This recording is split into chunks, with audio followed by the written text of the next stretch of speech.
Muy buenas tardes. En nombre de la Universidad Técnica Federico Santa María, les damos la más cordial bienvenida a nuestra charla El rol de los centros de investigación para enfrentar el desafío del futuro. Organizada por el Centro Avanzado de Ingeniería Eléctrica y Electrónica, AC3E, de nuestra Casa de Estudios, en el marco de una gran cartelera de actividades en torno a la celebración de un nuevo mes de la ciencia, la tecnología, el conocimiento y la innovación. A continuación, saludamos a quienes nos acompañan en el día de hoy: autoridades, académicos, profesores, estudiantes, funcionarios y a la comunidad externa presente en esta transmisión. La universidad, con el objetivo de visibilizar nuestro quehacer científico y tecnológico a la comunidad de todo el país, se ha preocupado de celebrar esta importante fecha completamente online, debido a la pandemia de coronavirus que afecta a nuestro país. Para dar inicio a esta actividad, damos paso a la exposición de esta jornada, la que estará a cargo del doctor Matías Señartu. Él es director del Centro Avanzado de Ingeniería Eléctrica y Electrónica, AC3E, académico del Departamento de Ingeniería Electrónica de la Universidad Técnica Federico Santa María, director del Laboratorio de Producción de Voz de dicha casa de estudios. En 2017 fue el primer chileno en ganar el prestigioso fondo P50 del Instituto Nacional de Salud de Estados Unidos, uno de los concursos de mayor financiamiento para investigación en medicina de Norteamérica. Uno de sus más destacados proyectos, dispositivo médico para el monitoreo de la voz, recibió la distinción Mejor Innovación Tecnológica 2019, otorgada por la Asociación de la Industria Eléctrica y Electrónica de Chile, AIE. Y hoy se encuentra entre los 3 finalistas de la categoría Salud para ganar el destacado Premio de Innovación Aboni 2020.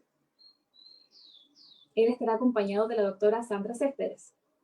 Ella es profesora asistente del Departamento de Ingeniería Eléctrica y jefa directora del Grupo de Investigación en Redes Inalámbricas de la Universidad de Chile.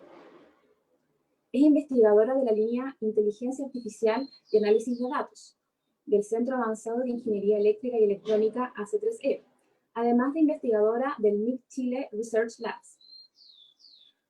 Su investigación se centra en los temas de redes y sistemas de comunicaciones vehiculares, sistemas ciberfísicos, comunicaciones de redes inteligentes y diseño de enrutamiento y protocolos para Internet de las Cosas. Antes de pasar a la exposición, presentamos a nuestro tercer invitado, que es el Dr. Samir Kouro. Él es subdirector y miembro fundador del Centro Avanzado de Ingeniería Eléctrica y Electrónica AC3E, director de Innovación y Transferencia Tecnológica de la Universidad Técnica Federico Santa María y académico del Departamento de Ingeniería Electrónica de nuestra Casa de Estudios. Además, es miembro fundador e investigador principal del Centro de Investigación de Energía Solar, CERC. Recibió el premio Ingeniero Sobresaliente IEE-AIE 2018, otorgado por la Asociación de la Industria Eléctrica y Electrónica en Chile, AIE, y Región 9 del IEEE. Estimado doctor Matías, por favor, adelante. Muchas gracias, Ángela. Muy bien, para mí es siempre un placer poder compartir nuestra experiencia en este proceso, y lo que hoy día vamos a hacer es darle un marco y acercar un poco a los centros de investigación a la comunidad, para que se entienda más qué es lo que se hace, qué tipos de centro hay, y después una bajada más práctica y puntual, ejemplificando nuestro quehacer desde el Centro de Ingeniería Eléctrica y Electrónica, el AC3E. Entonces les tengo preparado una breve reseña de algunos temas puntuales. Acá estoy compartiendo mi pantalla, ¿cierto? Y vamos a hablar de este rol de los centros de investigación. Entonces partamos por lo más básico. Entendamos bien de qué se tratan estos centros. ¿Qué son los centros de investigación en general? Para poder entendernos un poquito mejor y acercar esta idea a la comunidad. Evidentemente uno dice, bueno, es un centro donde se hace investigación, pero no es solo hacer investigación. La formación de especialistas también es un tema fundamental. La gente que después puede llevar esa investigación hacia la industria, hacia otras universidades, transformar esa investigación. Y también es bueno distinguir que cuando uno habla de investigación típicamente tiene como 2 sabores. Un sabor que es la investigación básica, que es investigación, a veces se le llama investigación pura, de ciencia pura. En realidad suele ser más común escucharlo como investigación básica, que es investigación que no busca, no persigue un fin práctico inmediato, es más fundamental. Y también investigación aplicada, que es investigación que busca resolver algún problema en particular. Problemas, qué sé yo, vacunas, en medicina o algún tema muy específico. Así que los centros de investigación tienen estos dos sabores. Algunos son básicos, otros son aplicados, y hay muchos de ellos que tienen las dos dimensiones.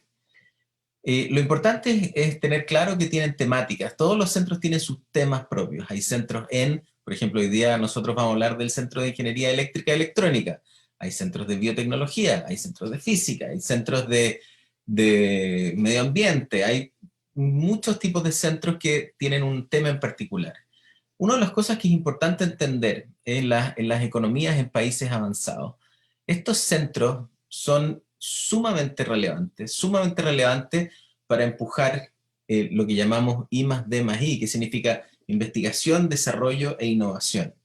A través de estos centros, esa investigación, ese conocimiento, ya sea básico o aplicado, la idea es que madura lo suficiente para transformarse luego en un prototipo, en un desarrollo, en una patente, no solo en un artículo científico. La investigación típicamente se consolida en un artículo, pero cuando ya pasa a una etapa de un prototipado y luego a un producto que puede salir hacia el mercado, esa cadena es muy virtuosa, es muy importante y aparece en todas las economías de primer nivel. Y vemos que sí han aparecido grandes transformaciones en nuestra sociedad, desde ciertos pequeños cambios hasta grandes transformaciones sociales.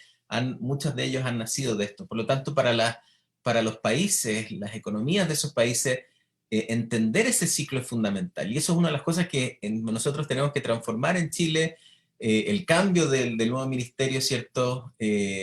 Está inspirado por eso. De hecho, el nuevo ministerio en Chile tiene, no solo es el Ministerio de Ciencia, tiene también otros apellidos que tienen que ver ¿cierto? con su rol en el conocimiento, en la innovación y también, por supuesto, en el desarrollo. Entonces, es importante entender que esta cadena es fundamental. Por lo tanto, a modo general, este rol completo del cual hablamos es un pilar súper importante en el desarrollo de los países.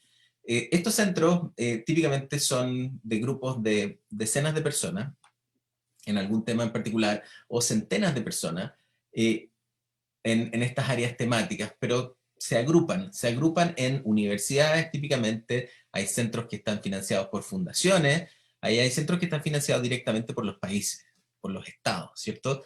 Para mostrar un ejemplo de a qué me refiero con esto, esta información, ¿cierto?, de este año, de abril del 2020, y vemos cuáles son los centros más importantes en agrupaciones en el mundo. Y vemos que China está primero con su Academia China de Ciencias, que conglomera, ¿cierto?, un montón de gente, son más de 60.000 investigadores en esta academia. Pero si vemos también, China está también en el número 8, y también está en el número 10. China tiene tres lugares en este ranking de centros de mayor nivel. La fuente de esto viene una revista muy importante que se llama Nature. Estados Unidos está al mismo nivel, en tres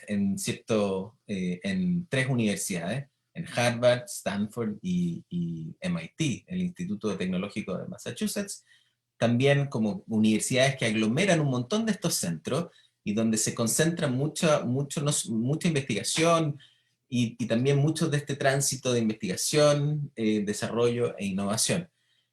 Alemania tiene en este ranking de los 10 mejores, tiene 2 posiciones en la Sociedad Max Planck y también en Helmholtz. Inglaterra y Francia aparecen también. Entonces, si se fijan, es importante que vean cómo las grandes economías están muy conectadas con la importancia de esto, la importancia de estos centros globales de investigación y de tránsito, ¿cierto?, hacia el desarrollo e innovación. En Chile, ¿qué es lo que pasa en Chile? En Chile nos estamos reordenando con la aparición de nuestro, ¿cierto?, nuevo Ministerio de Ciencia, Tecnología, Innovación, Desarrollo, Conocimiento. Tenemos centros que están aglomerados en lo que llamamos ANID, que es la agencia ejecutora de este ministerio, que significa Agencia Nacional de Investigación y Desarrollo, y aparecen distintos tipos de centros. Los institutos Milenio, que son esencialmente orientados a la investigación científica, los centros FONDAP, que son de áreas prioritarias, los centros basales, del cual les voy a hablar hoy día de uno, que es el AC3E, y los centros regionales. Cada uno tiene focos distintos, intenciones distintas, empujar temas locales, empujar la conexión con la investigación y en la economía, y empujar áreas prioritarias. Entonces hay distintos temas. Y también están los centros de Corfo, que esperamos que la idea original es que se unan a estos centros de ANID y que sea esencialmente un gran grupo de centros en Chile. Hoy en día todavía están separados, se espera que se puedan unir en ANID.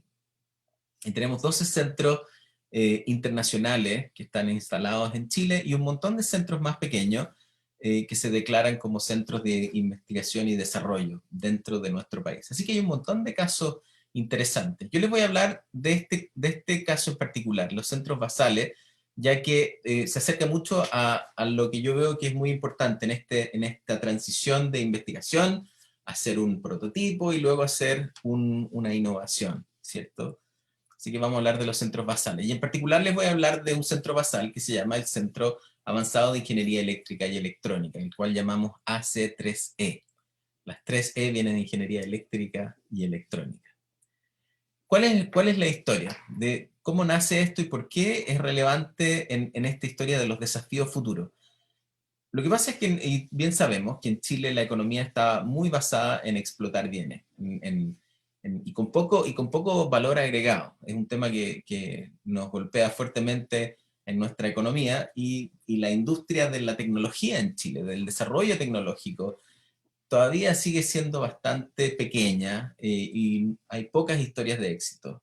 Entonces ahí hay un cambio y es un diagnóstico bastante duro de lo que está pasando en Chile. Y sin embargo en las universidades se hace muy buena investigación. En las universidades chilenas se hace investigación de primer nivel, sin embargo esa investigación no tiene una conexión muy fuerte con esta otra realidad, ¿cierto? Por lo tanto hay un espacio enorme de juntar las dos cosas y poder dar ya un par de pasos hacia adelante en esta conexión y la idea de generar una economía más basada en el conocimiento. Entonces, eso nos motiva y se genera este centro, el centro AC3E. El centro es de electrónica, ingeniería eléctrica, electrónica, como se pueden imaginar, la ingeniería electrónica está en todos lados, todo tiene electrónica hoy en día, por lo tanto es muy fácil encontrar un montón de aplicaciones y voy a hablar de eso.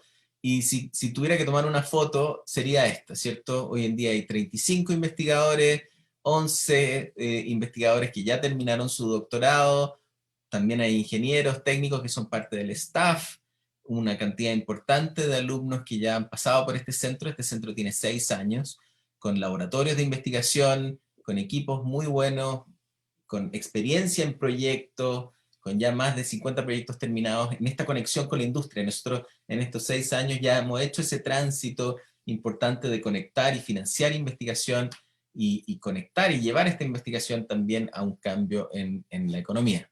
El centro está basado en la Universidad Técnica Federico Santa María, pero participan investigadores también de otras universidades chilenas. Tenemos 9 investigadores de 9 universidades dentro de nuestro centro, lo cual también rompe un poco el paradigma de que las cosas tienen que pasar solo en un lugar. Estos temas ya son bastante más transversales y estos centros ayudan a quebrar también esas barreras.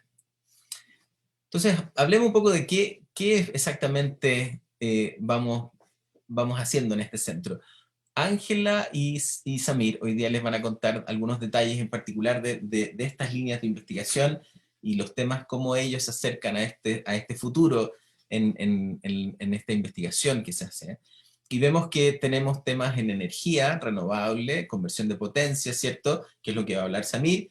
Analítica de datos e inteligencia artificial, de lo cual nos va a comentar Sandra. Y luego también tenemos otras líneas de investigación en sistemas eléctricos, en el desarrollo de robótica, en automatización y también en electrónica en sistemas biomédicos. Así que es una gran variedad, y eso nace porque la electrónica está en muchos lados. Sin embargo, para conectar esta investigación con la economía nacional y en general con el mundo afuera, fuera del ámbito científico, nos organizamos de una forma distinta. Nos organizamos en 3 áreas: un área de energía, un área de industria y un área de salud. Esto nos permite identificar mejor cuáles son los sectores productivos a los cuales nosotros nos acercamos. Entonces les voy a hablar de ejemplos puntuales de cómo pasa eso. Y entre esos están todas las empresas con las cuales hemos podido tener alguna interacción, donde el cual hemos llevado nuestra investigación a problemas. Hay 2 formas de acercarse a las empresas. Una es en un desafío que ellos te piden. Tenemos este problema, queremos resolver esta dificultad. Y otra es cuando tú vienes con una idea y vas hacia la empresa y dices, inventamos esto, se nos ocurrió esto, tenemos esta publicación o esta patente, creemos que a ustedes les puede interesar. Entonces tenemos 2 formas de acercarnos, donde nosotros tiramos hacia nosotros estos desafíos de la industria, o empujamos nuestros descubrimientos hacia las distintas empresas. Acá hay ejemplos, y quería mostrar esto, porque hay empresas muy grandes. TeamMake es una empresa japonesa que hace mucho desarrollo electrónico, y nosotros estamos haciendo desarrollos para ellos. Komatsu también es una empresa grande donde son camiones mineros, y también nosotros desarrollamos tecnología de control para ellos. Pero también, aparte de empresas grandes, hay cosas más chicas, como unas empresas locales, una clínica de la ciudad de Viña del Mar, digamos. Entonces es muy interesante cómo uno se puede conectar con ámbitos muy distintos. Les voy a contar un poquito más exactamente de qué se trata, y hablemos por áreas, que es más fácil, ¿cierto? ¿Qué impactos puede hacer un centro de investigación? ¿Cómo puede cambiar la vida? ¿Cómo se ve en el futuro? ¿Y cómo desde Chile uno hace estas cosas? Entonces, en industria inteligente tenemos estas 4 subtópicos. Uno donde, perdón que está en inglés esta parte, no alcancé a traducir esto.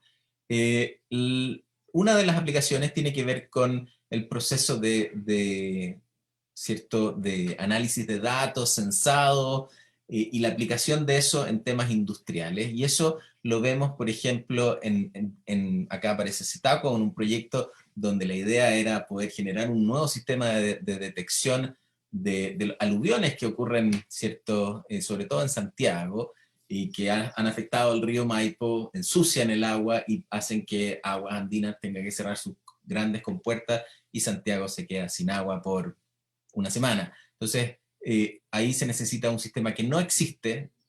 No es cosa de ir a comprar algo porque no existe, no hay ningún sensor que sea capaz de aguantar un aluvión. Por lo tanto, esto tiene que ser un sistema diseñado especialmente, requería una investigación, requería una tecnología nueva que no existe. Por lo tanto, muestra un ejemplo de tipo de cosas que se hacen.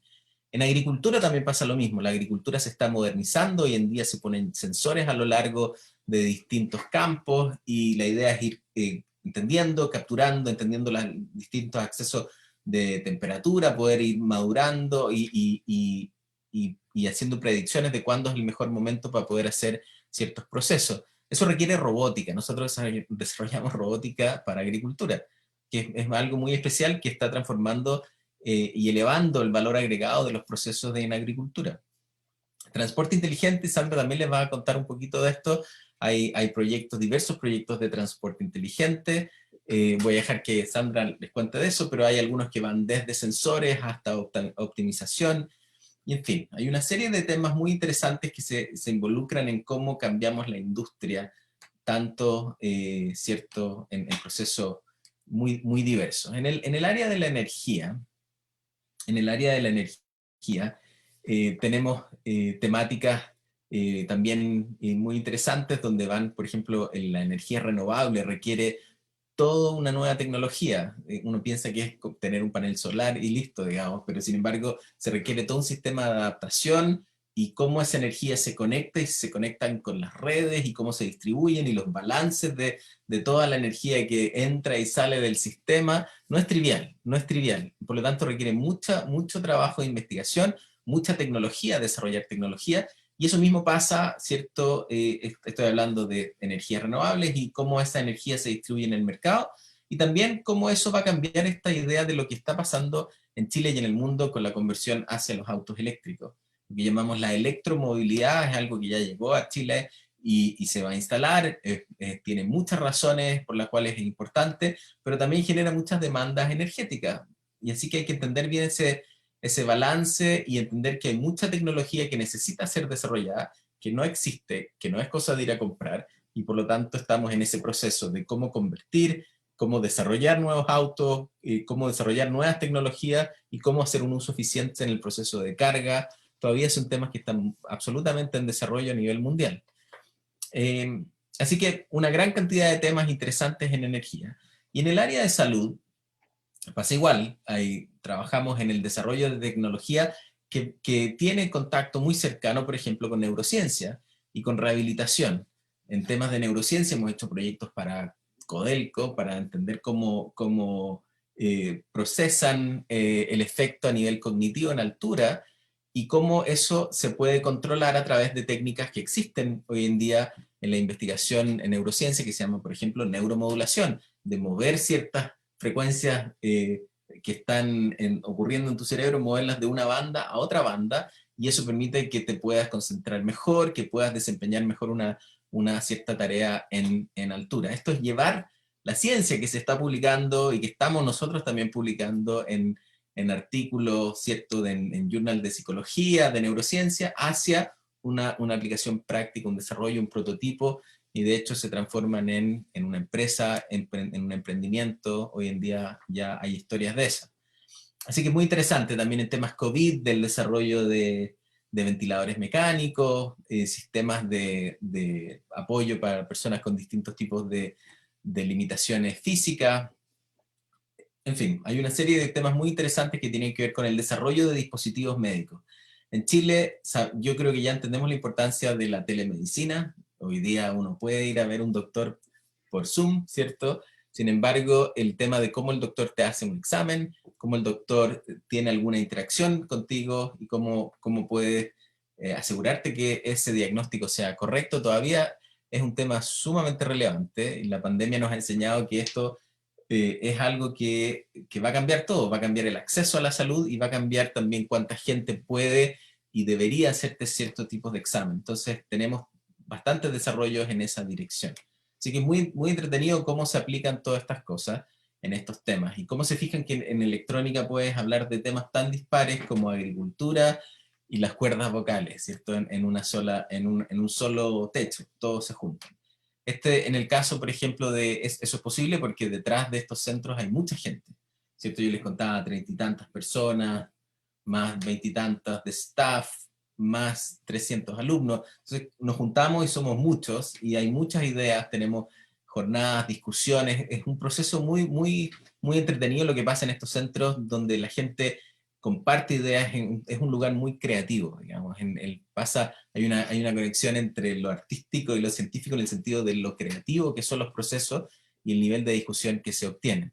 Y también nos conectamos harto con la sociedad, atendiendo distintos temas de discusiones de hacia dónde van, hacia dónde debería ir la ciencia. Hemos tenido conversatorios con premios nacionales, con el ministro que aparece en televisión, con colegios, con las autoridades regionales. Hay un montón de oportunidades donde uno tiene el espacio para cambiar un poco hacia dónde van las cosas, empujar ciertas ideas para que se produzcan cambios más rápidos, para que los privados, que es algo que no pasa tanto en otros lados, los privados financien más investigación, financien más becas, financien más oportunidades para poder generar estos cambios.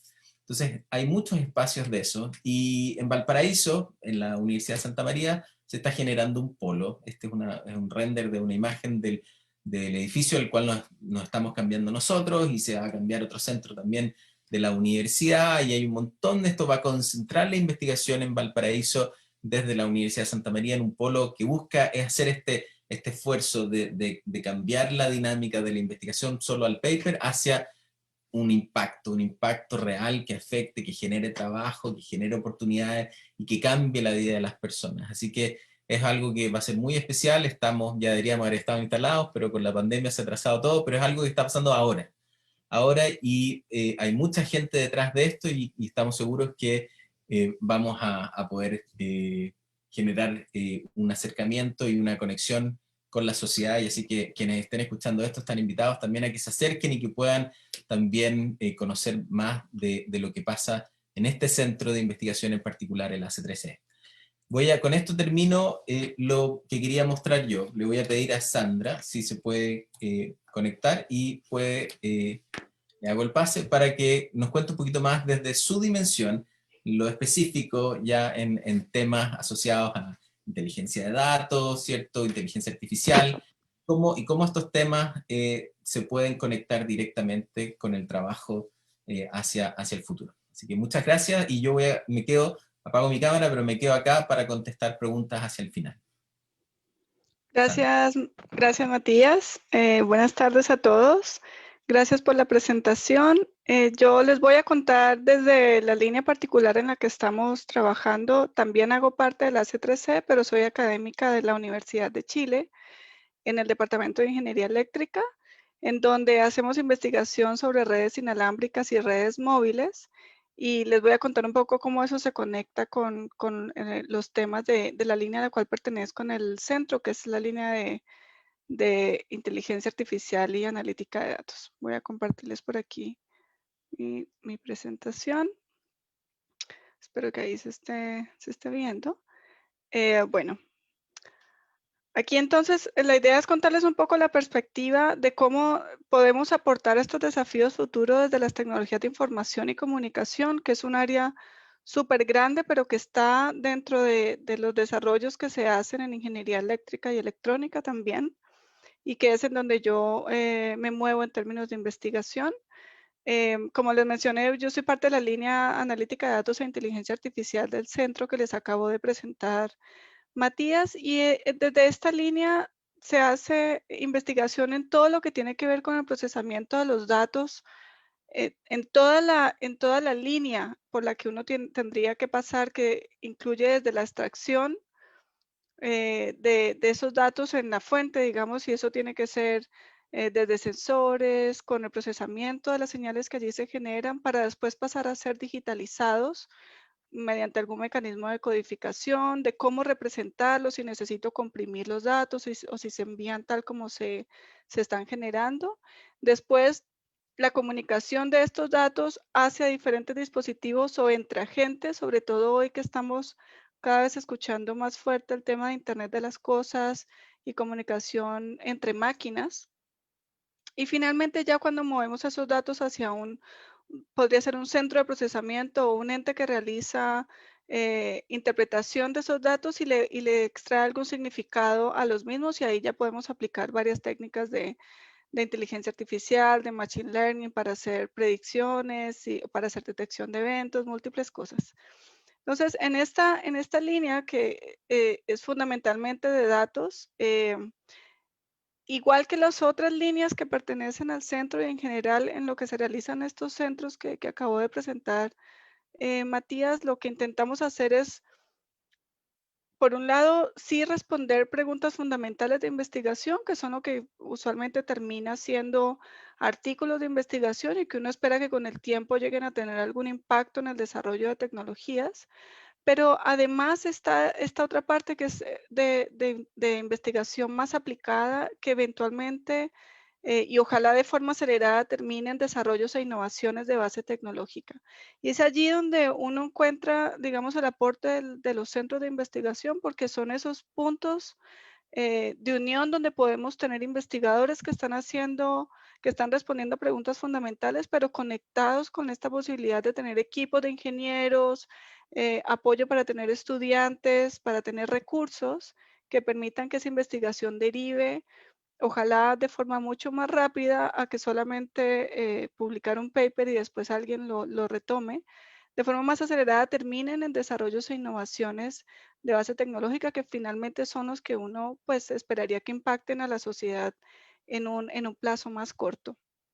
Dentro de toda esa línea que les estoy mostrando de la parte de la evolución de los datos hasta convertirse en información y poder a partir de ellos tomar decisiones, que es finalmente para lo que nos interesa tener información y contexto.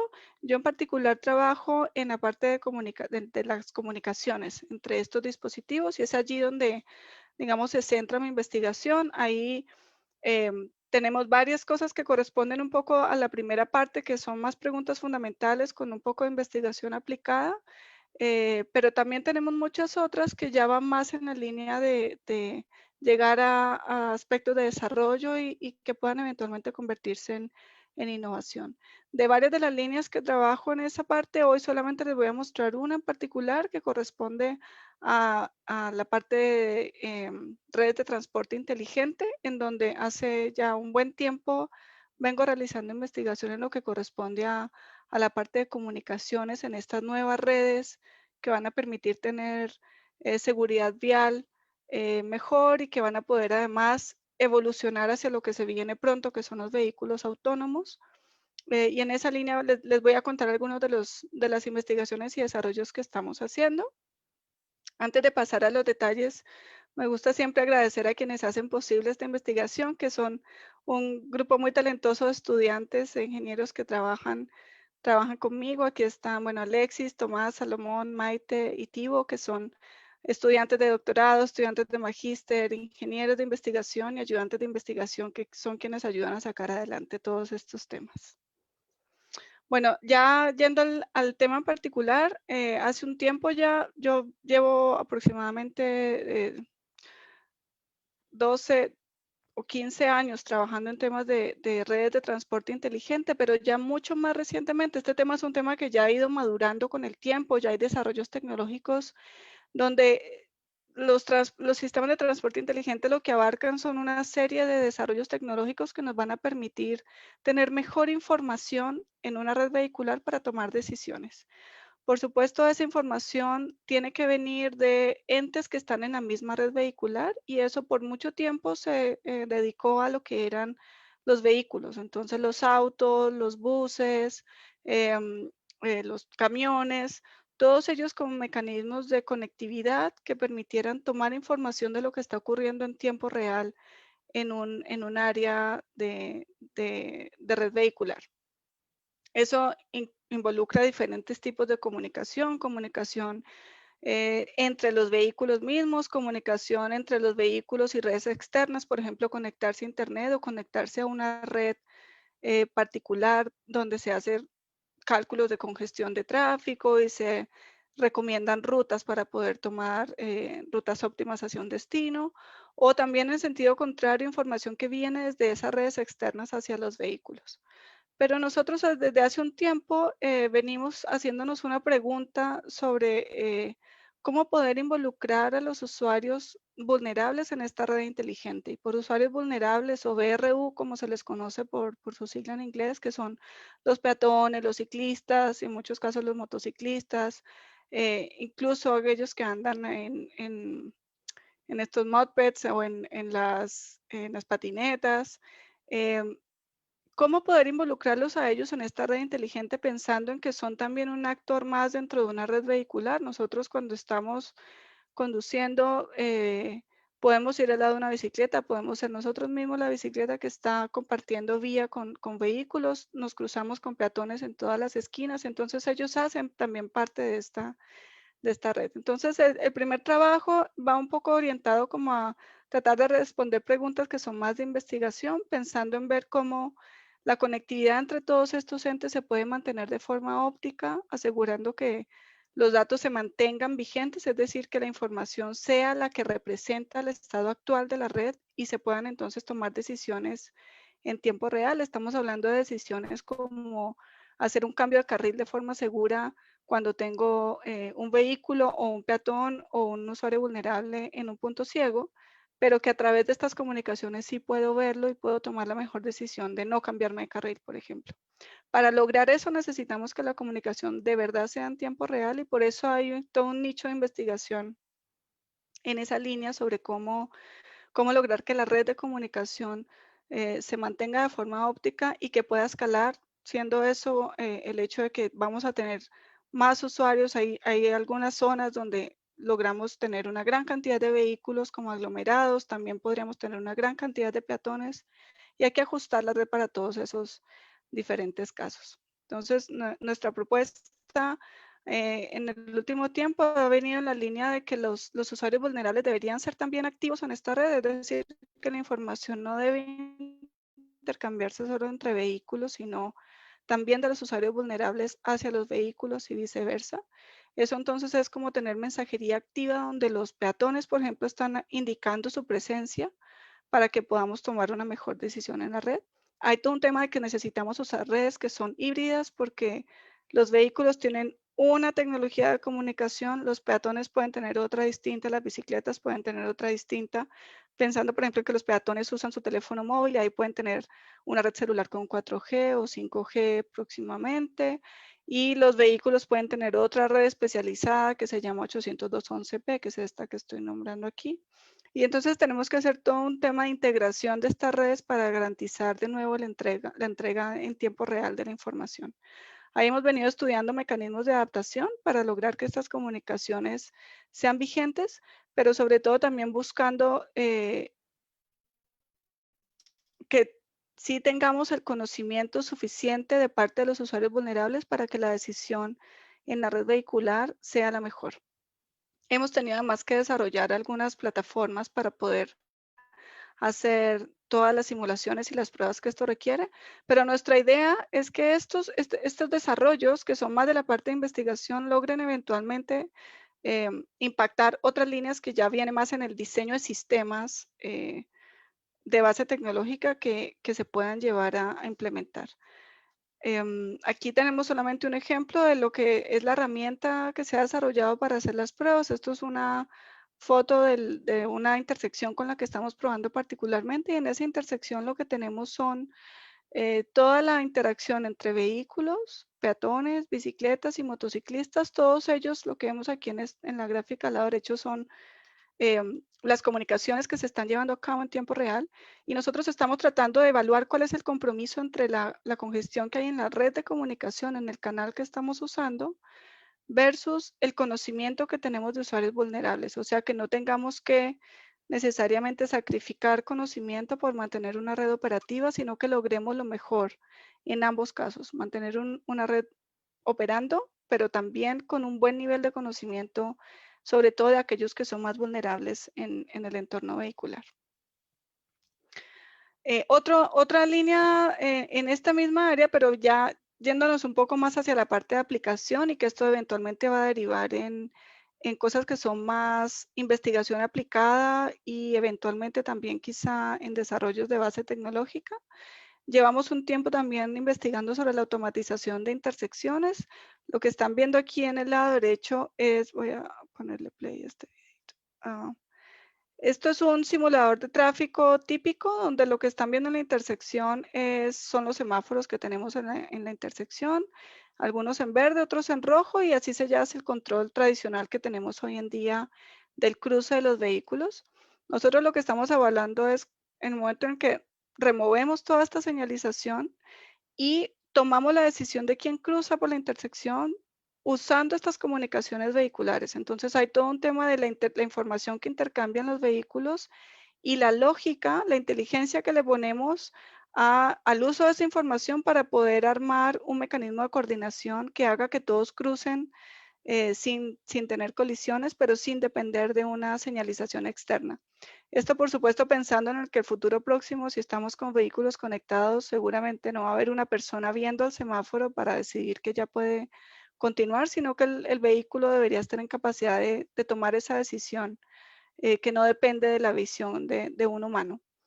Así entonces, estamos ahora evaluando, por ejemplo, vulnerabilidades en este tipo de mecanismos, viendo qué pasa si hay inyección de tráfico malicioso en esta red y llegar a ocurrir una forma de ataque en la que uno podría pensar que alguien tome ventaja para cruzar primero que los demás, o en el peor de los casos para ocasionar colisiones, que aquí sería muy grave porque podrían causar pérdidas de vidas humanas. Entonces es un sistema súper crítico, y hay que atender todas las vulnerabilidades para que no dependa de ella la operación correcta del sistema.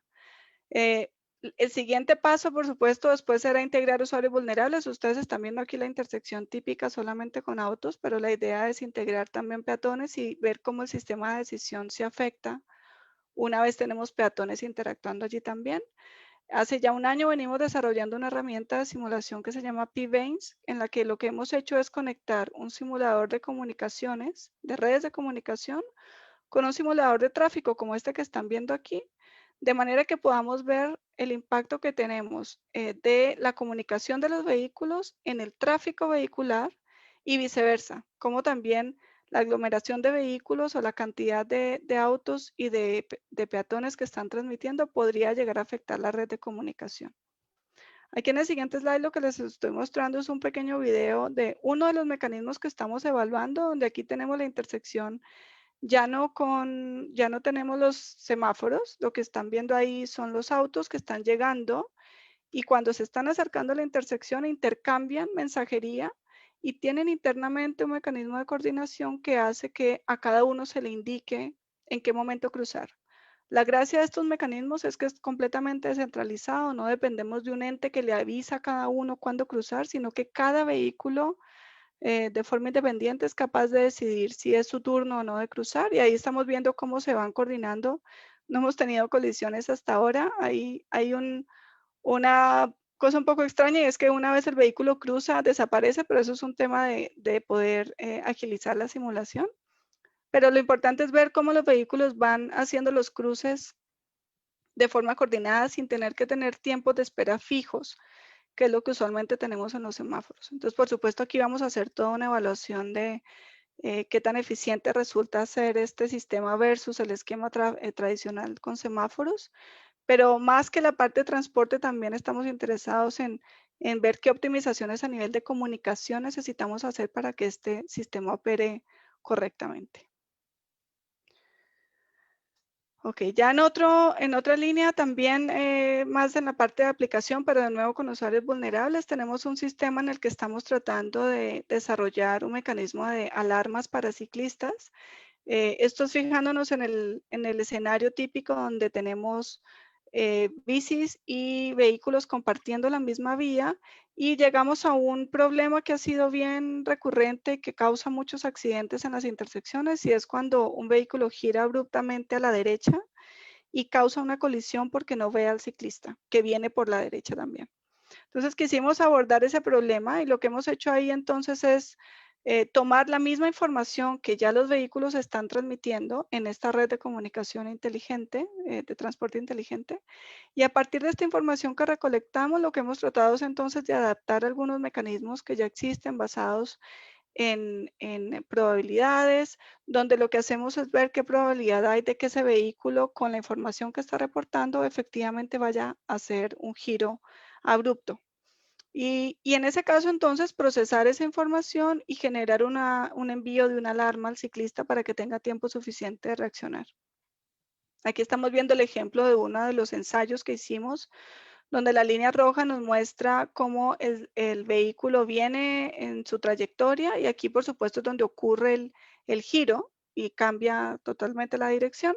Pero la línea azul lo que nos está mostrando es la detección de giro temprana. Entonces, aquí estamos viendo sobre todo en esta parte que tenemos un pic que logramos predecir que el vehículo efectivamente sí iba a ejecutar un giro y lo que nos importa o lo que estamos evaluando nosotros es con cuánto tiempo estamos logrando esta detección antes de que el vehículo efectivamente gire, pensando en que el ciclista tenga un tiempo suficiente para reaccionar.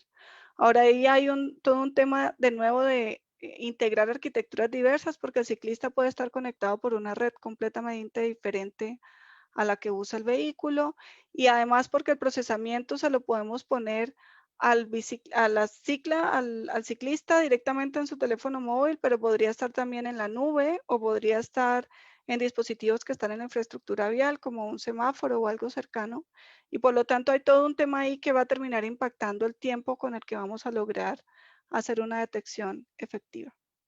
Eso entonces era para darles digamos, un barrido en algunos de los temas que tienen impacto directamente y que esperamos que en el mediano plazo desarrolle hacia implementaciones reales, pero cuyo avance en realidad viene de lo que se hace fundamentalmente en la parte de investigación, que en algún momento fue un artículo científico, pero que ya ha ido derivando en la posibilidad de desarrollar estos sistemas de decisión.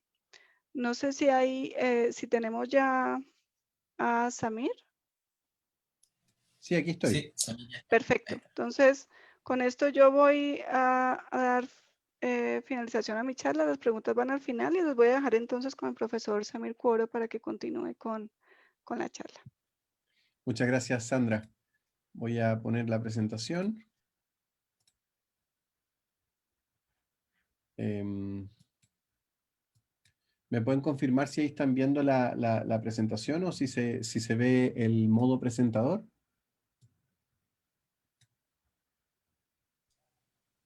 ¿Se ve? Yo veo el nuevo presentador.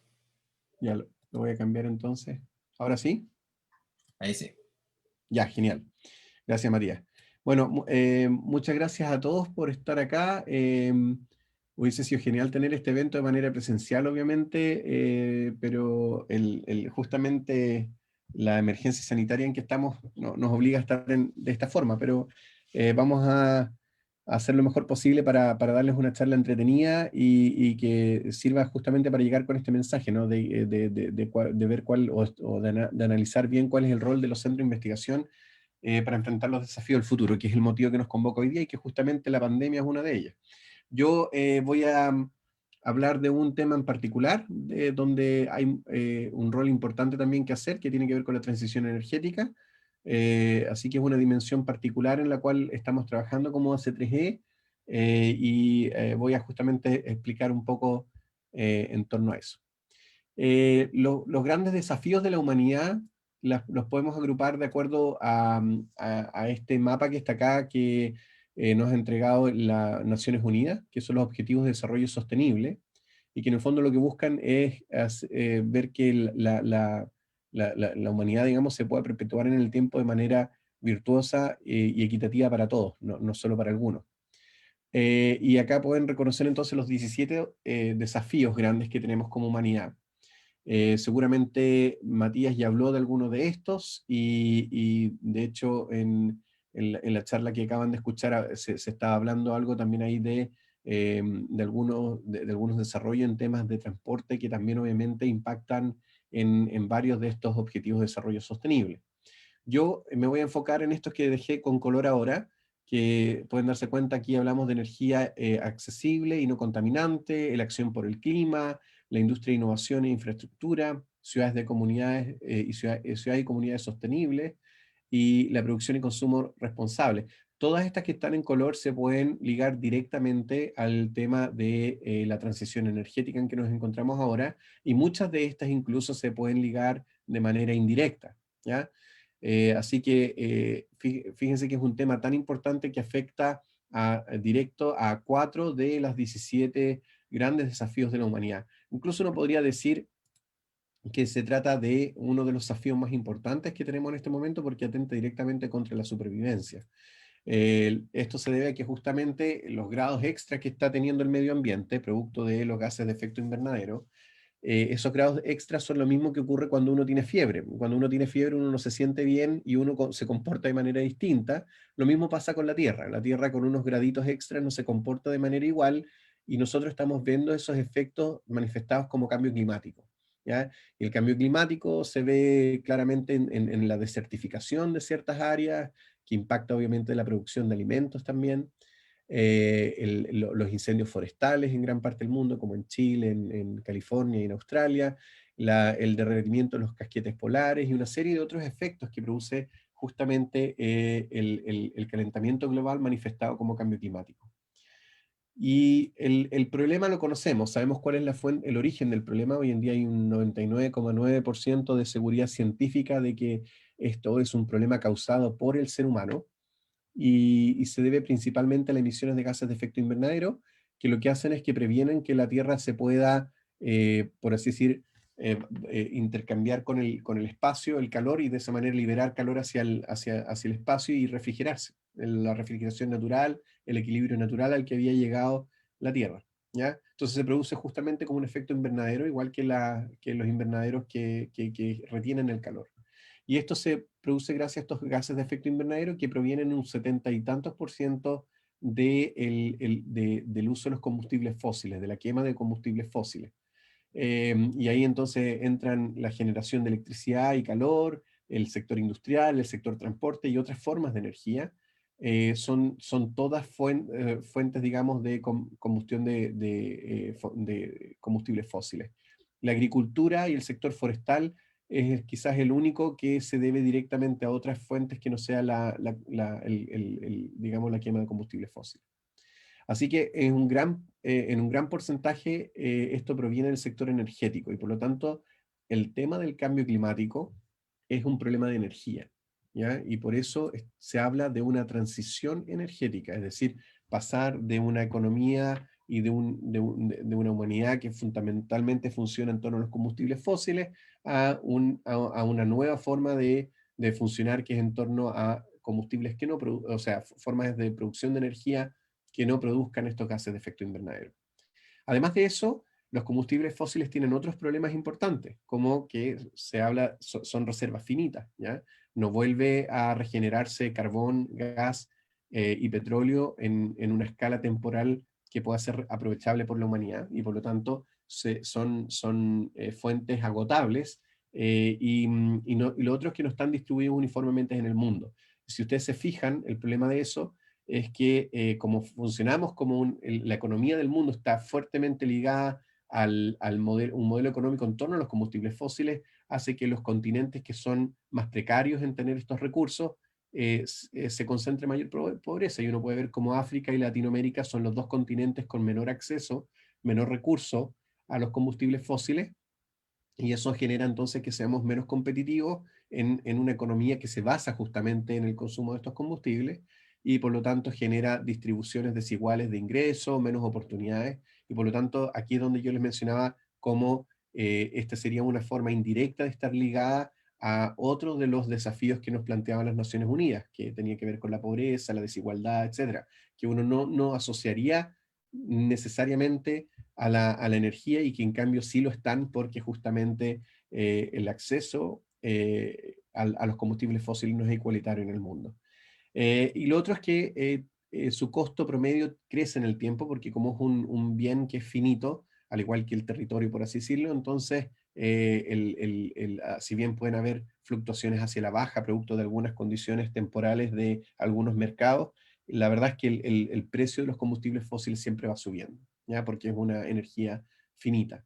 Así que los combustibles fósiles nos presentan varios problemas. Uno, que es los gases de efecto invernadero; lo otro, desigualdades económicas en el mundo, y el hecho de que no vamos a poder tener continuidad de ellos, o sea, hay un momento en que se van a acabar. Así que son varios problemas que confluyen en esta necesidad de hacer una transición energética. Ahora, esto no es nuevo. O sea, yo tengo 42 años, aunque parezca tener más, pero tengo 42, y cuando yo era niño ya se hablaba de esto. Yo ya escuchaba en mi colegio hablar de el calentamiento global, del cambio climático, ya era algo que se escuchaba. También el tema de que los combustibles fósiles son finitos, en fin, el gas de efecto invernadero, no era algo nuevo. Obviamente, desde entonces hasta ahora siempre se ha ido escuchando más y con más fuerza, pero algo pasó el año pasado que ahora sí se ve como algo súper relevante, tanto así que se acuñó el término transición energética mucho más fuerte que los otros que ya se venían utilizando antes, como el cambio climático o las energías renovables. Hoy en día derechamente se habla de transición energética. Estamos en una fase de transición energética. ¿Y por qué eso es importante ahora? Y traigo a colación esta foto que está acá. Ustedes conocen, me imagino, o la mayoría conoce a Greta Thunberg como la cara visible de este movimiento anticalentamiento global, o este movimiento en pos de mitigar el cambio climático. Y claro, uno podría fácilmente atribuirle esto a ella. Sin embargo, ella representa en el fondo, es la cara visible de un movimiento social de escala global. Ya no es ella lo personifica. Pero en realidad esto tiene que ver con el hecho de que estamos frente a la primera generación de seres humanos que van a vivir en carne propia durante su vida los efectos del cambio climático. ¿Ya? No estoy hablando de las personas de 50, 60 años hacia arriba, que ya estaban en conocimiento. Esto es lo que en el fondo estos jóvenes le critican a los boomers, ¿no? Esta generación que nació posguerra, y que en el fondo sí se sabía ya hace bastante tiempo, 30, 40 años atrás ya se sabía de este problema. Sin embargo, como no veían que esto le iba a afectar en su propia vida, es algo natural del ser humano de no tomarlo tan en cuenta y tan seriamente. Los jóvenes de hoy sí ven que por culpa del cambio climático ellos no van a tener una calidad de vida de la cual sí pudieron gozar nuestros padres y nuestros abuelos. Y eso es lo tremendo del tema, es que llegamos hasta la última instancia de así como por decirlo, es como que se nos acabó el plazo, ¿no? Es como cuando uno hace la tarea justo el día antes de la entrega. Y eso es lo que está pasando con el cambio climático. Y esto los políticos ahora lo saben y las empresas lo saben y por eso ahora esto está cambiando, porque ven este grupo demográfico grande y que por definición crece año a año, que se les viene encima. O sea, saben que esta es la gente que va a votar 4 años más adelante, es la gente que va a comprar los autos en 4 años más. Entonces, esto está cambiando producto de la presión social, producto de que cada vez somos más los que tomamos este tema como algo serio. Un ejemplo, Volkswagen, que es una empresa que fabrica vehículos en Alemania, como ustedes saben, hace presión incluso al gobierno chileno para que el litio que se genera en Chile se haga de manera más sostenible, ¿ya? Que sea más sostenible en el tiempo. Entonces, existe ya una presión incluso del sector industrial privado por avanzar es una economía que sea más sostenible en el tiempo. Así que esto es algo que se viene y se viene cada vez más rápido. Y la verdad es que los gobiernos, los países, las sociedades que se queden abajo de este carro de la transición energética van a quedar bastante mal parados. Ahora, no es la primera transición energética que tenemos. De hecho, nos convertimos en seres humanos gracias a nuestra primera transición energética, que fue el descubrimiento de cómo crear, cómo y dominar y controlar el fuego. Gracias a eso podemos cocinar los alimentos, tener protección, calor, etcétera, y una otra serie de cosas que nos permitió apartarnos de la vida que teníamos como animales y nos convertimos en seres humanos. Y luego de eso han habido otras transiciones energéticas, ¿ya? Que ustedes pueden identificar claramente, cada vez más revolucionaria para la humanidad y cada vez más intensiva en el uso de conocimiento. Estos de acá fueron más bien descubrimientos, nos tropezamos con las soluciones o observábamos cómo funcionaban las cosas y las copiamos, ¿no? Veíamos cómo las hojas se movían gracias al viento y creamos las velas y después vimos cómo el agua tenía la capacidad de mover cosas y generamos una serie de soluciones y así sucesivamente con otras cosas, pero aquí ya entramos en territorio en donde la ciencia y el conocimiento se hacen más relevantes para llegar a soluciones que son aprovechables, ¿ya? Y esta última transición es diferente a todas estas otras en que ya no es para mejorar nuestra calidad de vida o mejorar la velocidad con que descubrimos el mundo, sino que es para la supervivencia de la especie humana, ¿ya? Y eso es lo que la hace diferente, que le da un sentido de urgencia que es distinta. Pero lo que es común a todas estas transiciones energéticas es que son posibles gracias a los avances tecnológicos. Ese es como el denominador entre todas estas transiciones. Ahora, ¿por qué ha sido tan difícil? ¿Por qué no simplemente encendemos el botón de producción de nueva tecnología en el área de energía y listo? Y voy a explicarlo con esta comparación con la ciencia ficción. Y acá ustedes pueden ver cómo en el área del transporte hemos llegado súper lejos. La ciencia ficción predecía que íbamos a tener naves espaciales y hoy en día las hemos logrado. No obviamente del mismo estilo, pero más o menos en el mismo, ya es un resultado bastante notable de la humanidad.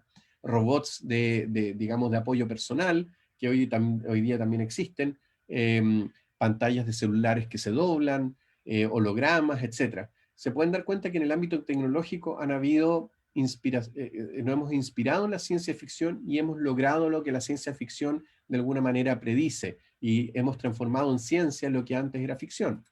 Si nos vamos en cambio en el sector energético, ocurre un fenómeno muy extraño, que es muy, de hecho para nosotros científicos que trabajamos en el área de energía, nos llama mucho la atención. Por ejemplo, estas espadas láser, que sacan su energía de la fuerza, del medio ambiente, de una cosa media espiritual, vehículos eléctricos vehículos que tienen adentro reactores de fusión nuclear, o incluso generar energía a través de las personas.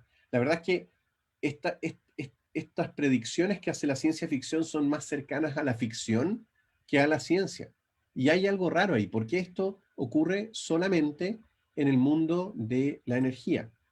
Y ahí entonces tengo estos 4 ideas, ¿no? Pueden haber más, pero una es que la energía es un concepto de la física que es mucho más difícil que entender que otros conceptos. Uno entiende un kilogramo, uno entiende un metro porque uno lo ve y es más fácil digamos, de sentir, es más palpable. En cambio, la energía es un concepto que es mucho más abstracto. Se habla de energía cuando dicen, mira, es que es el calor, pero que no, también es la luz, no, es que es una onda electromagnética. Incluso después, si nos vamos a la teoría de la relatividad, es que la energía es igual a la masa, entonces, que es igual a la materia, entonces otro estado de la materia. La verdad es que es un concepto que es mucho más abstracto y mucho más difícil. Lo otro es que teníamos hasta ahora una fuente barata y que parecía casi inagotable, y por lo tanto, si no tienes un problema, ¿para qué lo resuelves? ¿No? Como ese es como una máxima de la ingeniería: si no hay un problema, no lo arregle. ¿Mm? Y lo otro, que al tener ya una economía basada en combustibles fósiles y una política en torno a los combustibles fósiles, resulta muy difícil cambiar esa inercia, resulta muy difícil cambiar esos modelos, porque generas mucho desempleo, porque, digamos, ya está todo girando en torno a ese modelo, entonces es muy difícil cambiarlo. Y por lo tanto se ejerce presión, lobby, etcétera, que hacen que dificulten que se generen justamente los desarrollos de otra tecnología. Y por último, es que el concepto de sostenibilidad y de medio ambiente es muy reciente. De hecho, hay historiadores que dicen que el concepto realmente cobra fuerza después del programa Apolo, en donde tuvimos las primeras imágenes de la Tierra. Piensen ustedes, la mayoría de nosotros crecimos siempre teniendo una imagen de la Tierra. Antes de eso eran simplemente dibujos abstractos de cómo era la Tierra, ya en base a cartografía y mapa y visiones aéreas. Pero una visión real de la Tierra completa, vista desde lejos, ocurrió solamente cuando viajamos a la Luna, ni siquiera cuando fuimos al espacio, desde que viajamos a la Luna. Y ahí más encima nos dimos cuenta lo infinitamente pequeños que somos contra este oscuro universo, el vacío alrededor de nosotros, y nos dimos cuenta lo frágiles que somos, y se generó por primera vez el concepto de medio ambiente y de ecología. Y a raíz de ahí entonces que, digamos, conocemos esto. Ahora bien, esto me lleva entonces a ver los escenarios futuros con cierta cautela, porque si es tan difícil generar tecnología energética en torno a energía, algo tiene que haber, ¿no? Y por eso, si bien soy muy positivo como persona, no dejo de llevar acá un cierto grado de cautela. Tanto así que si ustedes ven este mapa generado por el World Economic Forum, se pueden dar cuenta que ellos hablan mucho más pesimistas todavía de esto, y se habla de estas que están acá hay 5 sectores de la industria, y pueden darse cuenta digamos, de varios ámbitos de la industria, pero que tienen distinto nivel de avance en cuanto a la transición energética. Los que están acá en el tono más claro son los que están en buen camino. Los que están en un tono intermedio es que se necesita más esfuerzo, y los que están en tono oscuro es que ni siquiera han comenzado. Entonces, o están mal. De hecho, por ejemplo, acá pueden darse cuenta que la aviación está muy atrás, ¿ya? Mientras que la energía solar, los vehículos eléctricos, la iluminación LED y los data centers están en buen camino. No están resueltos, están en buen camino. Y hay acá sectores en donde simplemente no hay nada, ¿ya? Entonces, uno se hace preguntas como, ¿cómo vamos a volar en 50 años más? Y es aquí en donde aparece el rol de los centros de I+D+I+E, los centros de investigación, desarrollo, innovación y emprendimiento. Resulta que tenemos que crear esta tecnología nueva. Y esta tecnología nueva no crece en los árboles. Hay que generar nuevo conocimiento, que es la investigación, que nos permite sustentar entonces esos desarrollos tecnológicos. No podemos depender de seguir desarrollando nuevos modelos de negocio que permitan optimizar la operación en torno a los combustibles fósiles, como aviones, como esta que estoy mostrando aquí, que obviamente no existe, es un truco fotográfico, pero que es como para mostrar, no nos sirven este tipo de soluciones. No podemos ir optimizando cosas que sigan quemando combustibles fósiles o produciendo gases de efecto invernadero. Realmente tenemos que buscar tecnologías nuevas, y para generar tecnologías nuevas tenemos que hacer investigación. Y ese es el gran rol de los centros de investigación y desarrollo. Entonces yo les voy a traer un ejemplo, solo un ejemplo la verdad es que nuestro centro, el AC3E, ha hecho muchas cosas en torno a energía solar, energía eólica, electromovilidad y una serie de otras formas de mitigar digamos, el tema del cambio climático.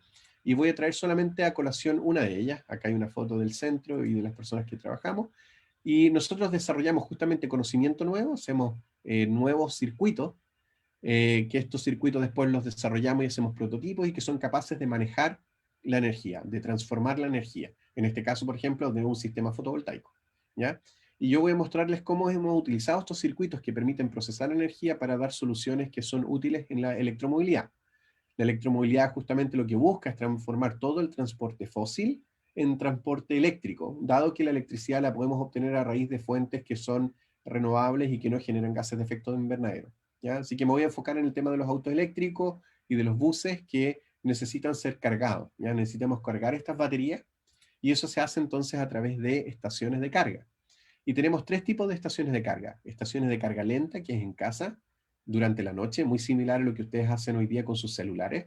Está la carga en la ciudad, en el mall, en el supermercado, en el trabajo, y que permite extender entonces el rango del uso de la batería porque cargamos mientras que estamos en algún trámite.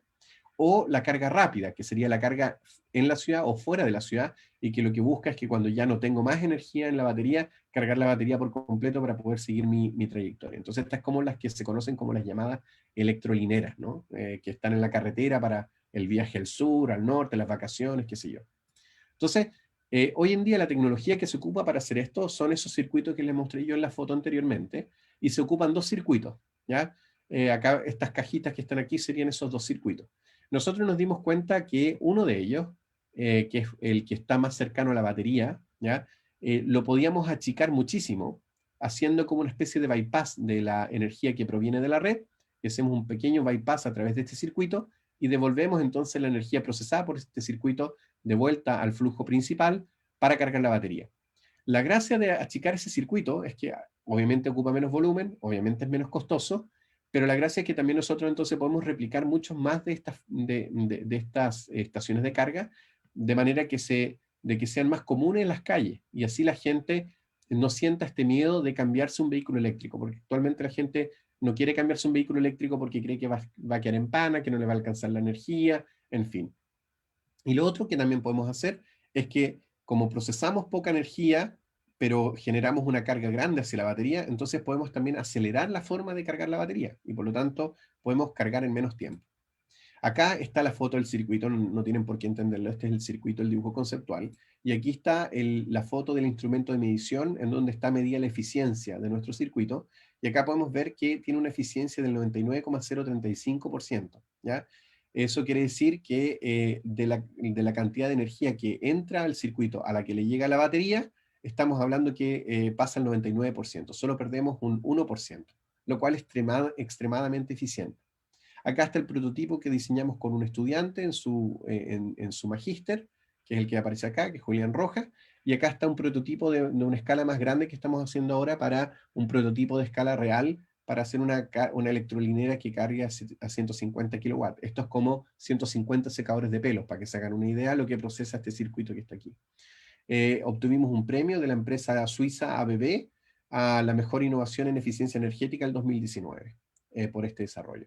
Así que ese es un ejemplo claro del rol que tenemos los centros de investigación en cómo dar solución a estos problemas de la humanidad, incluso cómo ustedes, si hay estudiantes viendo esta presentación, cómo ustedes pueden hacer una elección en torno a su carrera, de cómo elegir poder contribuir a resolver problemas de la sociedad. Los avances tecnológicos deben ser sostenibles, tanto económica, social como medioambientalmente, son algunos comentarios finales, y las soluciones deben ser de gran escala e implementadas de manera global, ¿ya? Y por último, Chile posee muchos recursos y condiciones que permiten generar estas tecnologías de transición. Tenemos mucha energía solar, tenemos el litio, tenemos el hidrógeno verde, que es lo que se está desarrollando ahora. Y como les mencioné yo, el rol de los centros es justamente generar este nuevo conocimiento y trabajar en conjunto con la industria, el sector público y la sociedad para convertirlos en valor. ¿Para qué valor? ¿De qué tipo? Para la sostenibilidad y la calidad de vida de la humanidad en general. Así que eso es mi presentación que les traía yo a ustedes, y dejo de compartir y los dejo con Matías, que seguirá con el evento.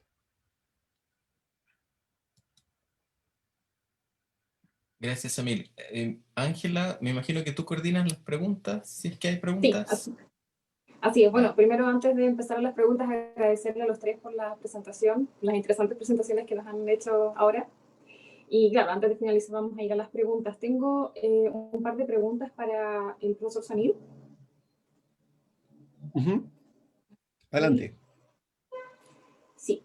Bueno, la primera pregunta es un poco enfocada respecto a lo último que usted presentó sobre los vehículos eléctricos, la forma en que se cargan los vehículos eléctricos. ¿Qué tanta diferencia, o más bien, habrá alguna diferencia en cuanto a costos para el usuario, el poder cargar vehículos de manera eléctrica en comparación con actualmente los que se cargan a benzina? Sí. La verdad es que es mucho más económico. Para que se hagan una idea, viajar hoy día, por ejemplo, de Viña del Mar o Valparaíso a Santiago con un vehículo a combustión nos cuesta del orden de los 10 a 15 mil pesos, ¿ya? Eso en energía eléctrica equivalente sería, para un vehículo eléctrico sería 800 pesos. Entonces, mucho más económico, es muy grande la diferencia y el tema tiene que ver con la eficiencia. Un vehículo a combustión de la cantidad de combustible fósil que convierte realmente en movimiento, en el mejor de los casos del orden del 30%. Esa es la eficiencia de un motor a combustión. Entonces, tú compras petróleo, gasolina, y de lo que tú pagas, solo un 30% se convierte en movimiento. Y ese es en el mejor de los casos, eso es en carretera. Pero en ciudad puede ser incluso menos, 20%, 18%. En cambio, un vehículo eléctrico tiene una eficiencia en torno del 85 al 90%, desde lo que está en la batería hasta lo que conviertes en movimiento. Entonces, mucho más eficiente. Además de eso, cuando tú subes una cuesta y gastas energía en combustión, la quemas. Cuando tú la ocupas en energía eléctrica, cuando tú llegas arriba y tienes energía potencial de altura, cuando tú bajas puedes volver a generar energía eléctrica y la puedes reincorporar en la batería. Entonces, cuando tú frenas o bajas una cuesta, recuperas energía. Y eso no lo puedes hacer con vehículo de combustión. Y eso te aumenta todavía la eficiencia y también impacta el costo. Así que la verdad es que las barreras por las cuales hoy día la gente no compra vehículos eléctricos es por un poco mitos y desconocimiento, por el mayor costo que tienen los vehículos eléctricos. Actualmente los vehículos tienen un 20% más de costo en el costo capital, pero se pagan en 3 años. ¿Ya? Esta eficiencia ahora se pronostica que de aquí al 2025 los vehículos eléctricos van a tener el mismo costo que un vehículo a combustión para el mismo tipo de vehículo y por lo tanto ya esa barrera no estaría y se espera un crecimiento acelerado de la adopción de vehículos eléctricos en las próximas décadas. Perfecto, muy interesante. Entonces no solamente es algo que convenga desde el punto de vista económico para el usuario, sino que es algo que al final va a ser mucho más Así rentable es, y bueno para el medio ambiente. así es. Una segunda pregunta es, ¿hay algún tipo de energía particular a la que Chile pueda recurrir en su camino a transición energética? Esto básicamente porque sabemos que Chile es rico en litio, pero el litio es finalmente un producto que se exporta, que no es usado dentro del mismo país, entonces no sé si estaríamos cerca de aprovechar otro tipo de energía, como la eólica, la automotriz. Mira, es buenísima pregunta. De hecho, si recuerdan el mapa que mostré al principio de los combustibles fósiles, Latinoamérica básicamente es uno de los más damnificados comparado con los otros continentes. Chile, curiosamente, es uno de los países más ricos en energías renovables del mundo. ¿Ya? Nosotros tenemos la mejor radiación solar del mundo. De hecho, tenemos el doble de energía solar que lo que tiene el sur de Europa. ¿Ya? Y el costo en este momento, la energía solar en Chile es más económica que cualquier otra fuente de energía que alguna vez hayamos tenido. ¿Ya?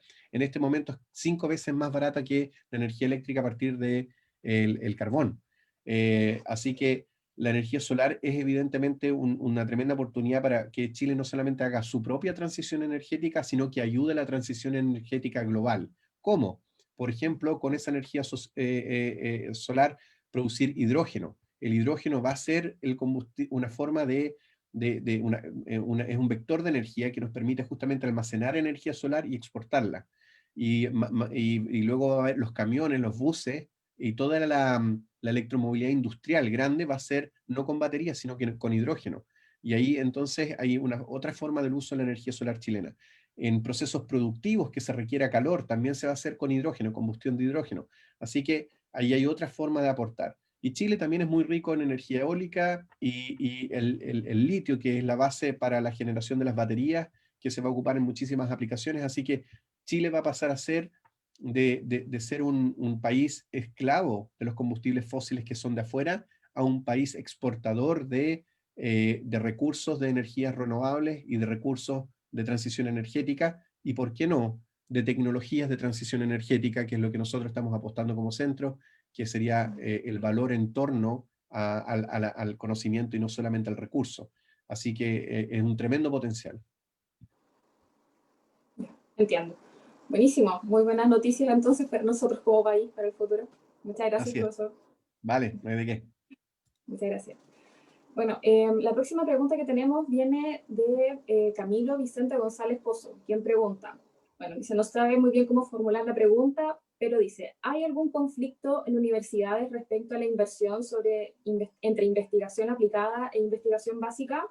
Creo que para la acreditación por el CNA, el nivel de artículos publicados en journals es importante, pero en temas de investigación aplicada, no sé si es un requisito o no para la acreditación en área de investigación. Esta pregunta es abierta a cualquiera. ¿Puedo comentar algo? Los criterios de la Comisión Nacional de Acreditación no tienen una componente de financiamiento privado. Típicamente miden cosas como cuántos proyectos tienes, cuántos FONDESID, FONDEF, milenios, basales, anillos, cosas así, cuántas publicaciones tienes y cuántos fondos de investigación se pudieron levantar, digamos, pero no hay una componente puntual hacia lo privado. Yo creo que es una bonita idea como que transite hacia allá, digamos, que transite hacia allá porque el financiamiento privado es un elemento que se discute poco, ¿cierto? Siempre hablamos de lo importante que es el tema de financiar más la investigación, de financiar más este esfuerzo, pero eso no necesariamente tiene que ser siempre todo estatal. Yo creo que para que esto realmente cambie y se genere una diferencia importante, ahí hay un tema cultural que debiese empujar hacia el financiamiento privado. Así que es una buena idea. Hoy en día no se usa así. No es no es un elemento, digamos, que uno pueda usar. Ahora, tú lo puedes igual decir, digamos, que estás en el futuro, digamos, estás empujando la idea de que así se haga, pero hoy en día no es una dinámica que se dé para empujar los procesos de acreditación de investigación de las instituciones. Comprendo. Perfecto. Parece que Bueno, se nos fue. continuando con... ¿Cómo? No, lo que pasa es que Ahí está. yo ahí puse en el chat de que yo tenía otro evento que se duplicó con esto, así que quería simplemente agradecer y despedirme, porque no voy a poder seguir el resto del conversatorio, pero los dejo en tremendas manos acá con Sandra y con Matías. Así que quería solamente agradecer por la asistencia y por las preguntas, y si necesitan que yo responda algo, alguien en particular en torno a lo que yo conversé, he dejado mi correo electrónico para que lo puedan utilizar. Así que muchas gracias y disculpen por el alcance. Ok. Muchas gracias a usted, profesor. Gracias, Samir. Okay. Chao. Chao. Chao, hasta luego. ¿Tenemos más preguntas, Ángela? Sí, una pregunta dirigida para usted, profesor, señor Tuc. Sandra, ¿Cómo perdón, cree sí, usted perdón, que no sé si Sandra tú querías complementar algo más lo que decía yo, no sé si tienes algún comentario, algún alcance. No, yo estoy de acuerdo en que debería apuntar también hacia allá y que la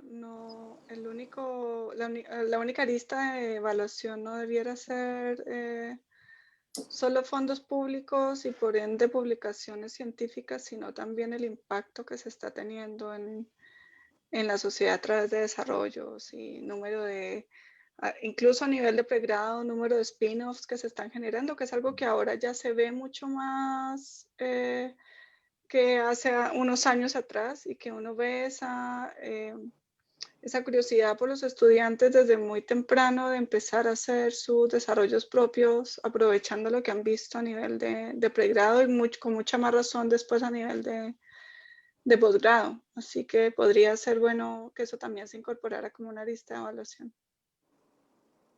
O sea, también medir la conexión que tienen las casas de estudio con los problemas reales que presenta la sociedad, no solamente lo que se pueda generar desde la academia y para la academia. Así es. Ok, La siguiente pregunta entonces, ¿cómo creen ustedes que se puede lograr una participación más protagónica de parte de los centros de investigación en la economía del país o de la sociedad? ¿Quieres partir tú, Sandra? No, dale tú. Yo creo que tiene relación con lo que acabamos de decir, tanto Sandra como yo. Yo creo que para darle más protagonismo a los centros y, cierto, que tenga un mayor impacto al final en la economía, yo veo que el tema de la participación del financiamiento privado es relevante. Pero detrás de eso yo creo que hay un tema cultural. Hay un tema cultural que tiene que cambiar junto con esto. ¿De dónde viene un financiamiento privado? Viene de un cambio de cultura de valorización mayor. Yo creo que las capacidades en Chile están. Las capacidades de desarrollo tecnológico existen. A mí me tocó verlo, por ejemplo, con el tema del COVID, cuando en marzo, ¿cierto? Todos nos íbamos a morir porque nos faltaban ventiladores. Se bajó como una especie de locura, todos empezamos a desarrollar ventiladores. Y se vio que en Chile se desarrollaron algo así como 10 distintos prototipos de ventiladores que llegaron a etapas súper avanzadas. Certificación, lo vimos en la Santa María con 2 prototipos, lo vimos en la Chile, lo vimos en la Universidad de Concepción, privados, y de repente nos dimos cuenta que, oye, sí podemos desarrollar tecnología. Entonces, las capacidades, el capital humano, están. En lo que falta un poco un cambio, yo digo, cultural, donde la gente, en particular los empresarios, ¿cierto?, valoricen más esta tecnología, las tecnologías chilenas. Hay unos esfuerzos, ¿no?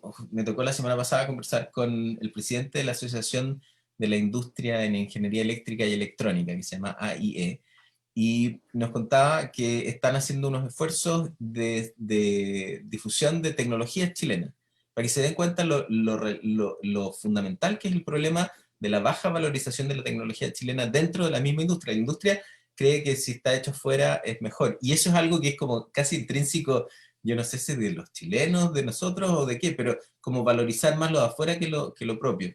Y eso es un tema que tenemos que cambiar. Es un tema que tenemos que cambiar porque junto con eso yo creo que va a aparecer un rol más protagónico, va al mismo tiempo los fondos de financiamiento privado van a aparecer porque esos privados están gastando esa plata, pero están comprando afuera y no están desarrollando adentro. Entonces vamos a ver que dándose ese cambio cultural, yo creo que se va a generar un tema protagónico. Por mientras, por supuesto, todos los empujes que se puedan venir del Estado son importantes, y ahí eso es fundamental en esta transición hacia un cambio cultural. Pero los cambios culturales no pasan del día a la mañana, pero sin embargo a veces pasan estas cosas como lo que estamos viviendo ahora con la pandemia, que nos enseñan algo, ¿cierto? Nos enseñan que la tecnología está, que está para quedarse, y que uno puede hacer cambios, y que esos cambios en realidad se pueden hacer ahora. Aprendimos lo de los ventiladores, que la tecnología está, por lo tanto, yo creo que tenemos que apurar un poco ese cambio cultural. Y estamos trabajando varios centros en hacer eso, con campañas de difusión, con mostrar las cosas que se hacen, y yo creo que esperemos que pase pronto. No sé, Sandra, si quieres complementar algo más. No, solamente decir que yo creo que ha habido mucho avance de parte de los centros en articularse mejor, tanto a nivel privado como público. De hecho, también a nivel gubernamental muchas veces se necesita lo que los centros hacen para diseñar políticas públicas. Su área de investigación y desarrollo súper cerrada, en lugar de articularse con estos centros y por ende también con las universidades, para expandir mejor sus capacidades de investigación, considerando que pues todos los investigadores están en los centros y en las universidades. Y eso hace parte también de lo que decía Matías, de un poco del cambio cultural, que en otros países uno ve que está muy bien articulado y que estos centros son súper bien aprovechados para que las empresas o industrias enteras no tengan que hacer solos todo el esfuerzo de hacer desarrollo, innovación y tecnología, sino que aprovechen estas capacidades instaladas de los centros. Entonces, por ahí creo que también hay un trabajo por hacer en la parte cultural. Eso. que tiene mucho que ver, como decía el profesor Matías, con la idiosincrasia un poco que tenemos en Chile. Nadie es profeta en su propia tierra, así que no se valora quizás lo que se puede hacer aquí dentro de los mismos profesionales. Y un poco hilando con ese punto, ¿creen ustedes que en este momento contamos con el capital humano capaz para desarrollar las tecnologías de un nivel, o sea, desarrollar en Chile tecnologías que tengan un nivel internacional? ¿Quieres partir, Yo, Sandra?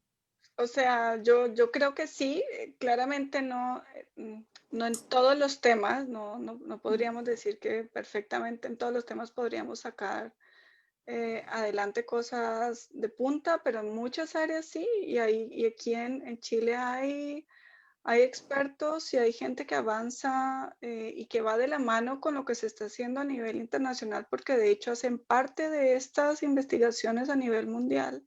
Uno lo ve en astronomía, lo ve en muchas áreas donde efectivamente la investigación es de punta, y si la investigación es de punta, uno tendería a pensar que eso puede bajar a un nivel de desarrollo también de punta. Entonces, yo creo que ahora con toda la evolución de estas tecnologías exponenciales que hacen que todo vaya, que se llegue de la idea al desarrollo mucho más rápido, va a favorecer que haya mucho más protagonismo, pero las capacidades yo creo que definitivamente sí están. Yo comparto plenamente esa opinión. Hay varias evidencias que nos enseñan que cierto, las capacidades y la inteligencia, ¿cierto? Se distribuye uniformemente, no están más concentrados en un área que en otro, no están más concentrados en un país que en otro. Por lo tanto, en Chile tenemos capital humano, tiene todas las capacidades. Nuestros mismos alumnos, cuando pasan por las universidades chilenas, llegan afuera y son reconocidos por lo excelentes que son, digamos. Eso es algo que uno escucha bastante. Por lo tanto, la formación incluso de pregrado, magíster y cuando van a hacer afuera, que sea un doctorado, llegan muy bien parados. Y también los doctores que se forman en Chile también llegan afuera y ¿cierto? Consiguen excelentes oportunidades también. Por lo tanto, no es un tema, yo creo que no hay un tema con capacidades ni con formación de capital humano, evidentemente con la excepción que hace referencia Sandra de hay áreas temáticas, ¿cierto? Hay áreas temáticas que se dan más en Chile y otros, por supuesto, en otros lugares. Pero sí las capacidades están, así que yo creo que es algo también que hay que fortalecer. Hay que fortalecer el hecho que la gente, en este proceso de valorización de las capacidades internas en los temas, yo creo que eso debiese ser algo natural. Debiese ser algo natural, que la gente siempre busca irse por lo mejor. Bueno, lo mejor muchas veces puede estar también en Chile. Así que es una idea interesante hacia cómo entender este proceso de valorización. Por supuesto, para alguien que quiere estudiar afuera, el proceso de estudiar también es un tema de una exposición cultural, es otra de las dimensiones relevantes. Pero sí, yo comparto plenamente lo que dice Sandra. Perfecto. Cambiando un poco de tema y centrándonos un poco en la exposición que dio la profesora Sandra, quisiera preguntar entonces, ¿en qué etapa creen ustedes que nos encontramos como país en cuanto a el transporte inteligente? Yo creo que en Chile y en general en Latinoamérica estamos en una etapa muy temprana todavía. Tenemos ya sistemas que van en esa línea, pero que son incipientes. Digamos, el tema de poder hacer tracking de flotas de transporte público en tiempo real con la localización a través de GPS. Eso es algo que hace un tiempo ya está disponible, pero hay mucho más todavía por hacer. Ahora, la buena noticia es que en general a nivel global todavía falta dar hartos pasos. Hay muchos esfuerzos que han sido bien puntuales. Hay varias ciudades en Europa, algunas en Estados Unidos, donde se han desarrollado pilotos, digamos, a escala, que podría ser a nivel ciudad, donde efectivamente ya hay estas redes de comunicación que nos permiten tener toda la información en tiempo real, pero son todavía despliegues bien puntuales, porque eso tiene que venir de la mano también de un esfuerzo a nivel país, a nivel de legislación, a nivel de preparar también a digamos, a todo el aparataje que necesita estar ahí para que estos desarrollos se den, y uno lo vio cuando hubo todo el boom de los vehículos autónomos, que incluso para hacer los test tuvieron que cambiar varias leyes en algunos estados en Estados Unidos, porque ni siquiera para correr el test podían hacerlo, porque las leyes no lo iban a permitir, no permitían que no hubiera una persona al mando en el volante de los vehículos. Entonces, digamos, es algo lento, pero las tecnologías están ahí. Hay un tema ahí también de política, de cuánto se asigna para estas, en términos de espectro, de la asignación para estas redes, de cuál es la tecnología que debería prevalecer. Al final, lo que va a terminar pasando es que va a ser un conjunto de tecnologías, en cuanto a conectividad me refiero, que se van a unir para lograr ofrecer estos servicios en tiempo real. Yo creo que en Chile hay todavía harto por hacer, pero es definitivamente no un tema tecnológico, porque como lo digo, las tecnologías están ahí. Es un tema más de tomar esas iniciativas y hacer implementaciones. Quizá el primer paso sería partir por estos pilotos a escala, que podría ser algo que uno tuviera de manera controlada, con cosas bien delimitadas, pero que después sería mucho más sencillo ya expandirlo a nivel regional y a nivel país. Profesor Matías, no sé si le gustaría agregar algo al respecto. Sí, totalmente de acuerdo. Solo como ejemplificar, digamos, porque nosotros hablamos de transporte inteligente y no sé si esto nuestro público, no sé si tienen tan claro que eso significa muchas veces, efectivamente, vehículos que, como decía Sandra, que no tienen un chofer. Uno que conoce la tecnología, ¿cierto? Ya está más familiarizado, pero una persona, digamos, que asumir, entender que tú te puedes subir a un Uber, digamos, y ese Uber no tiene un chofer y se maneja solo, y qué pasa si hay un accidente, y cómo lo ven con el tema esto de ahora que presentó Sandra, ¿cierto? Con sistemas inteligentes de intersecciones, y qué pasa si es que hay un accidente. Entonces, detrás hay todo un tema cultural, y uno ve lo que pasó, por ejemplo, en Estados Unidos con esto, justamente estos Uber que se manejaban solos, pero que había por legislación, tenía que haber una persona sentada al volante, a pesar de que no estaba haciendo nada, y en un momento hubo un accidente, una persona que se cruza y qué sé yo, y el vehículo no alcanzó a detenerlo, y la persona prácticamente se tiró, y claro, y se generó todo un tema legal de quién es el responsable, y eso ha pasado también con otros desarrollos. Por lo tanto, es un tema también tanto de tecnología como decíamos antes, de cambio cultural y cambio de políticas públicas, que viene de una mano de una discusión más grande que la tecnología. Son multifactores, digamos. Tenemos una última pregunta que le envían desde Zoom, que dice, Matías presentó dos visiones de lo que son los centros, megacentros globales y pequeña escala en Chile. ¿Hasta qué punto importa la escala? ¿Hasta qué punto la estructura del centro fue fundamental para lo que inventan Sandra o Samir?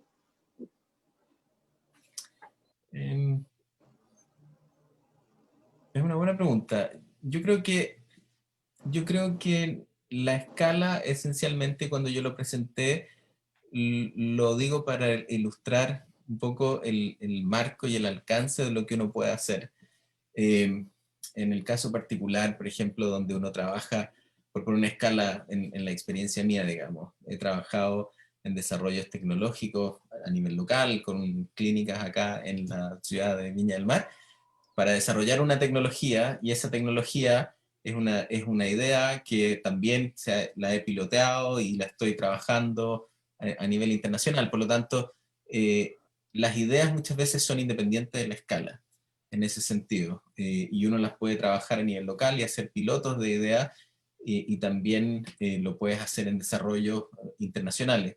Así que en ese sentido, yo creo que la escala lo que ilustra, lo que quise decir, digamos, es el alcance que uno puede tener con el trabajo de investigación, que muchas veces se ve como si es exitoso, es porque llegó afuera y lo hiciste no sé, trabajaste en un proyecto con Estados Unidos y está financiado por los institutos internacionales y qué sé yo, pero eso no tiene que ver necesariamente con el éxito y con el impacto de tu tecnología. Muchas veces puedes hacerlo también a un nivel local y generar un impacto profundo. Entonces, por ahí voy. Ahora, ¿cómo cómo la infraestructura del centro es importante para eso. Yo creo que la infraestructura del centro lo que ayuda, por lo menos en el trabajo que hacemos nosotros, es en la generación de prototipos, de ideas, y yo creo que hay que aprovechar el hecho que estamos donde estamos, digamos. Yo creo que no es bueno aislarse, y esto es un rol como que yo empujo harto, como de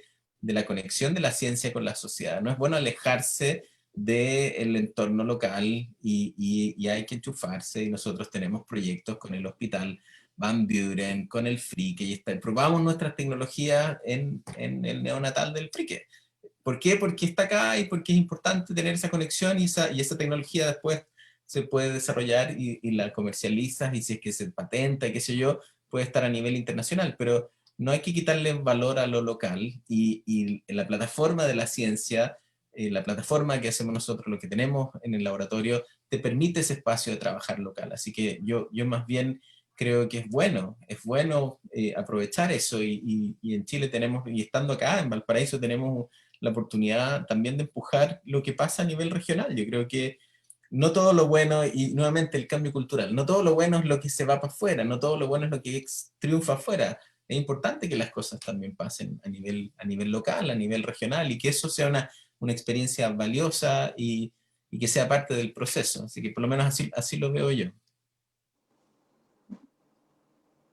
No sé si la doctora Sandra quiere agregar algo al respecto. No, estoy de acuerdo. Yo creo que hay valor tanto en lo que se hace a gran escala como en lo que se hace también a pequeña escala. Además, porque entendiendo que lo que se hace aquí está también pensando en la realidad de acá. Entonces, eso es una perspectiva que hay que tenerla. Si no, estaríamos puro importando tecnologías hechas para otras realidades y no para la nuestra. Claro. Bueno, estimados, muchas gracias. Les queremos agradecer al doctor Matías Zañartu y a la doctora Sandra Céspedes entonces su participación en esta charla, el rol de los centros de investigación para enfrentar los desafíos del futuro.